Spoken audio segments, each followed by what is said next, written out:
So I would say there were three key moments in my leadership journey. When I say journey, I use that very loosely because I'm starting from childhood, right? And I do believe, and people talk about that leadership, are leaders born or are they made?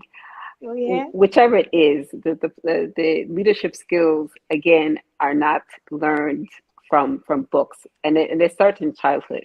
Our leadership skill set is already we start to learn those leadership skills in childhood. And as nerdy as I was as a child, I don't think I was reading business books, and I don't think there are many children who are reading business books at 10 years of age. But at that age, you're seeing your parents, you're part of a family, you're part of your community, or you play sports. And in my leadership journey, I would focus on the sports. So I'm a long time runner, as you had mentioned, and sometimes people ask me, wait, how long have you been running, and when did you start running?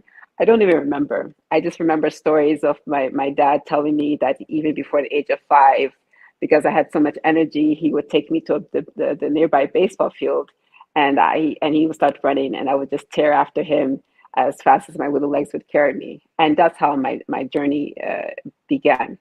And so as a lifetime runner, also running for school teams and also playing basketball and other sports, leadership is always part of sports. And that's why leadership in sports is many times tied together.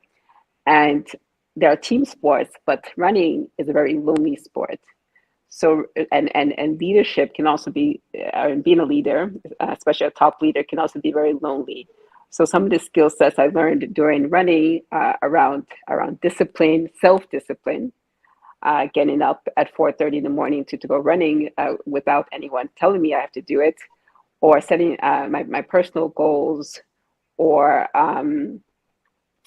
so those are the type of skills I learned as running, as a runner. So that's the first, and that's as a child. Then fast forward to when I was living in Munich, and a manager that I had there, who I consider a mentor, and someone who really changed the way I looked at leadership. I won't mention his name here. He will know who he is if he hears this.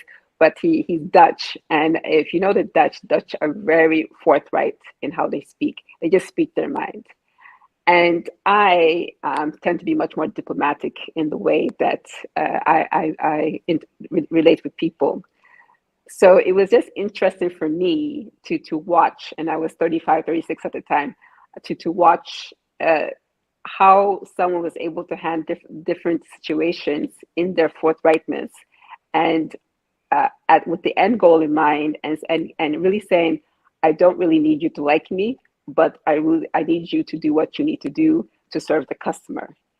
And I started to imbibe some of that and realize that I don't need to be liked. And actually, probably if I want to be a good leader, I can't rely on being liked, because many things that are the right things are not fun, they're not easy, and they might not be what the majority wants to do, but you still need to do them, and you need to set those rules as a leader. The third moment in my life that changed my leadership skills, or melded my leadership skills, is becoming a mother, and that's around the same age.